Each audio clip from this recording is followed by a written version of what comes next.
Hello everyone, Julia here. Hello from Sweden and welcome to my new video. I noticed that I almost don't have coffee dyed papers left. I use these papers for letters, for writing letters to my pen pals and also in my journals. So I definitely need new papers. So I decided to show you how I usually dye my papers in coffee, and today I also want to try tea and a few more new things. I don't know if it will work out or not, but I want to try a few things. First I will make coffee. I will use this very cheap coffee pad. I bought this for dyeing paper still when I lived in Germany. I bought this and I will use two of those pads because I want my paper to be not very dark. I will use most of these papers for one journal that I want to make, and I need those papers not really dark. Usually I would use 3 or 4 of those pads, but today I will use 2 because I need not really dark paper. So I pour my coffee in this baking form and now just will take my papers and dip them inside this form, and then I will dry them in the oven. I want them to be dry as fast as possible, so I will dry them in the oven. Usually I just leave them to dry, but today I will do that in the oven. And then I will see what else I want to do when my papers are dry. Maybe I will dip them again in coffee to make them darker, or maybe I just will make a few splatters and drops and stuff like that.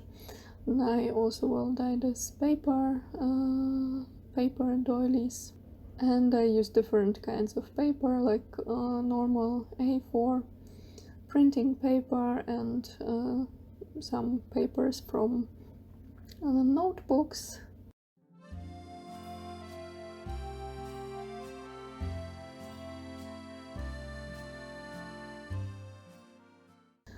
And now this is the final result. All my papers are mostly dry, and that's how they look after dyeing in coffee only one time. Not very dark actually. I think I used a bit too little of coffee. Maybe 3 of those pads would be better, but I still want to do something with these papers, and I think maybe a few I will leave like that. It's okay that they are not very dark, but I also still want to do a few more things with my papers.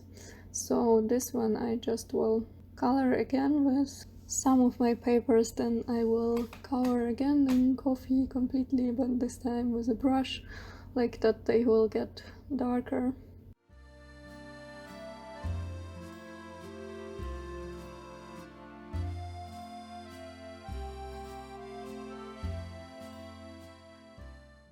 So now I just will take a brush and will make a few coffee drops on some of the papers. When they will dry, they will look really nice.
Now I want to try something with this paper doilies. I saw that it can leave then very nice texture on the paper.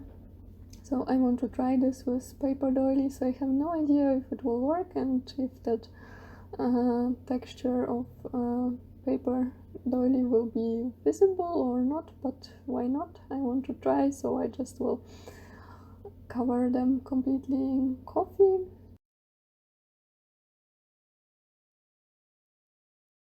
And now I want to try it with tea. I just used some cheap Lipton black tea, six of those tea bags. So I also want to try that with paper doilies and with some papers.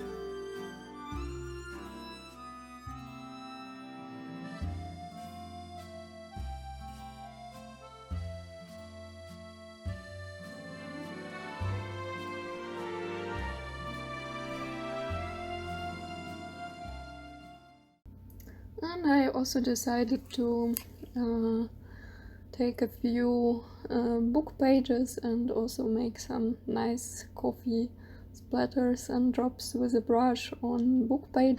And also I dyed a few pieces of lace in coffee. And now this is the final result. Lace looks kinda okay. Actually, you can't see that very much on the camera.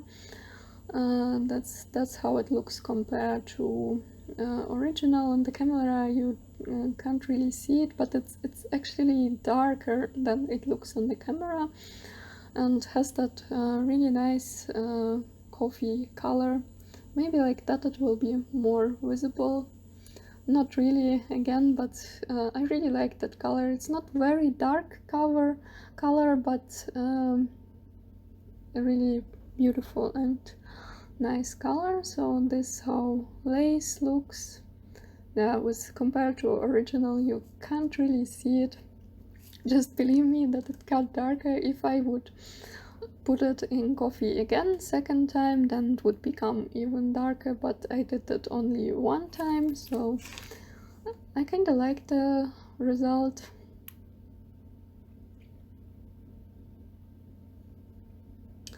Now we have this different paper doilies. Some were dyed in coffee and some in tea, and I also made them a few drops and splatters. I think this one was in tea and then with the coffee drops.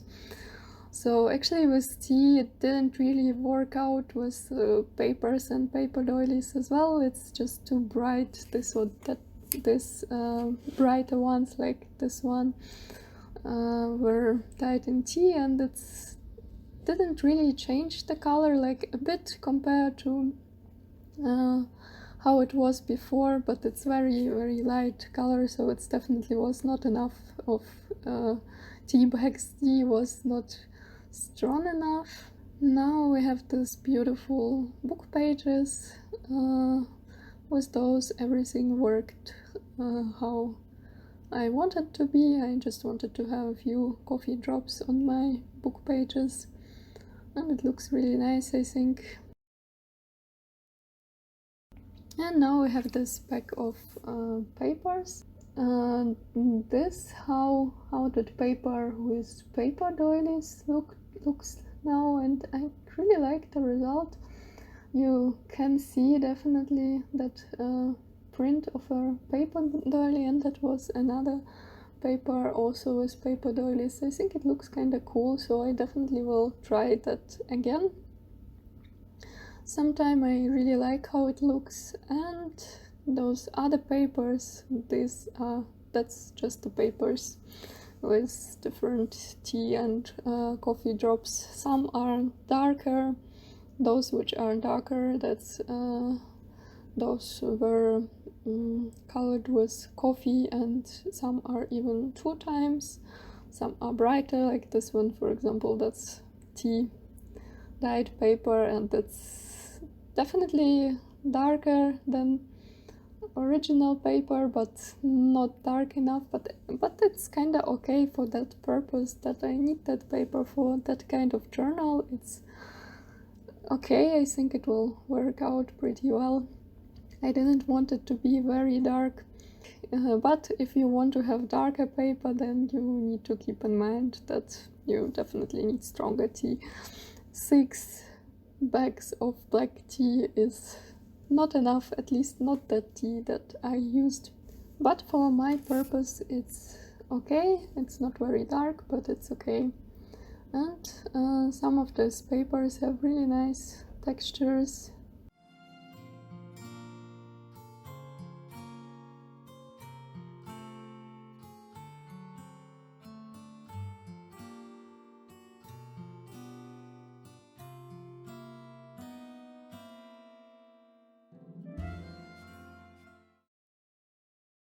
And this is a print of that place that I also coffee dyed.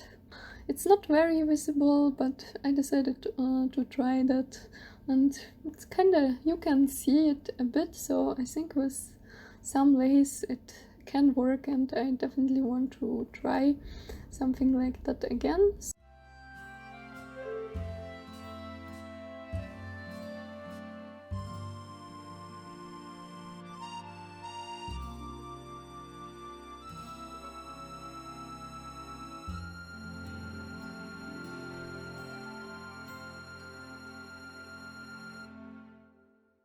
So that was all. That's all my papers. I hope this video was useful for you, at least a bit, and inspiring for making your own coffee or tea dyed paper. Thank you so much for watching, and see you in the next video. Bye!